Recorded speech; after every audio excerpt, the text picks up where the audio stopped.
तो दोस्तों, जैसे ही त्योहार आने लगते हैं हम सभी मिठाइयाँ बनाना शुरू कर देते हैं। लेकिन अगर मिठाई बिना कोई घी, बिना मावा या फिर बिना कोई ज़्यादा खर्च के बन जाए तो क्या बात है। तो आज हम ऐसी ही रेसिपी लेकर आए हैं जो कम बजट और कम समय और कम मेहनत में बनेगी, लेकिन स्वाद में बहुत ज़्यादा टेस्टी होगी। Hello everyone, welcome back to my channel. तो चलिए आज की नई रेसिपी शुरू करते हैं। तो सबसे पहले दोस्तों हमें लेना है 1 कप मूंगफली और इसे हमें अच्छे से भूनना है।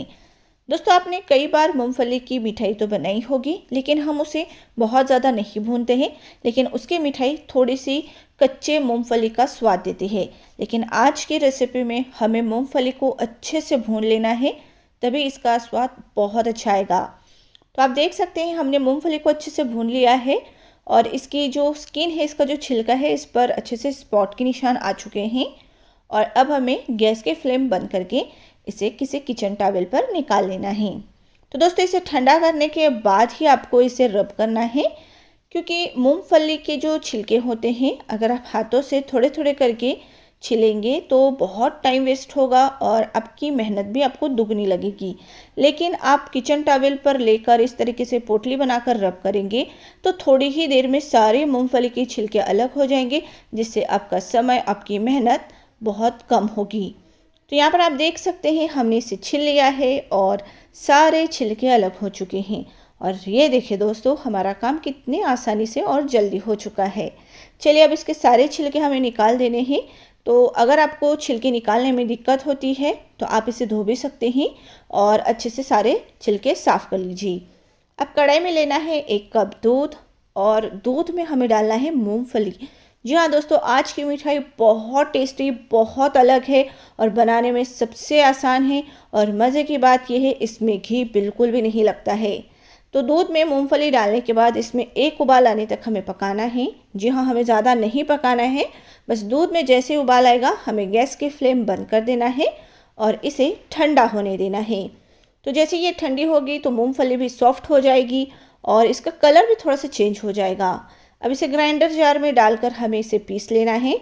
तो जैसे ही हम पीसेंगे ना दोस्तों, तो पीसने में थोड़ा सा आपको प्रॉब्लम होगा, क्योंकि जो मूंगफली है वो दूध में अच्छे से सोख हो चुकी है।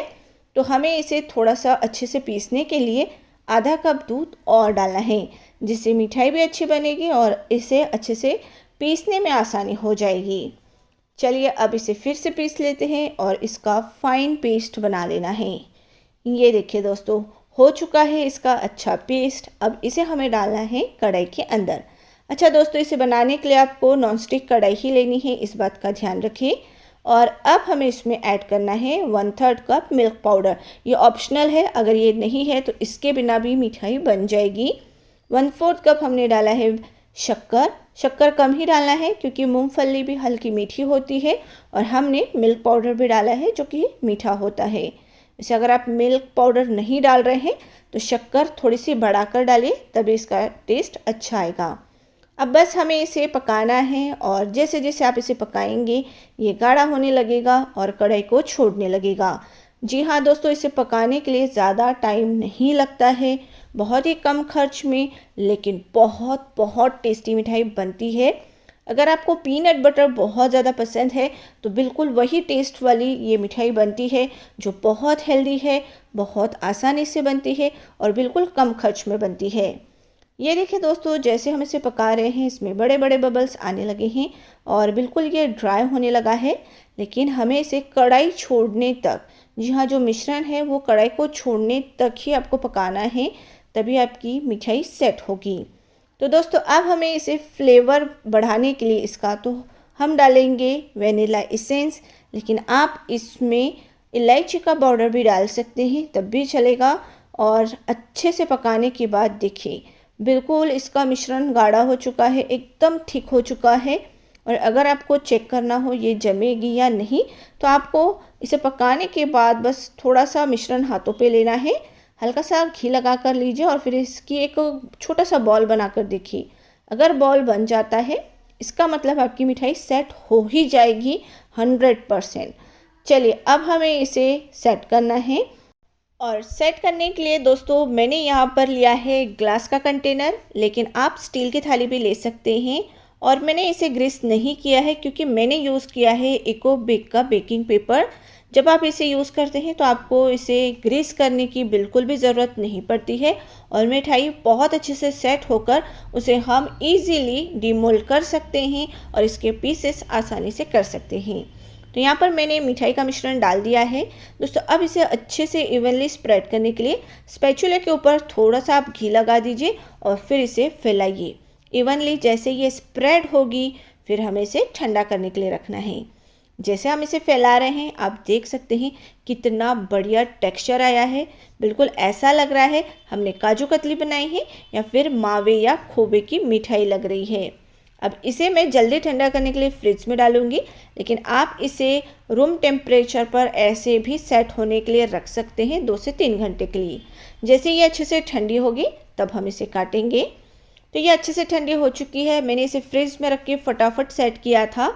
और अब हम इसके पीसेस करेंगे और इसके पीसेस बहुत ही बढ़िया तरीके से हो जाते हैं।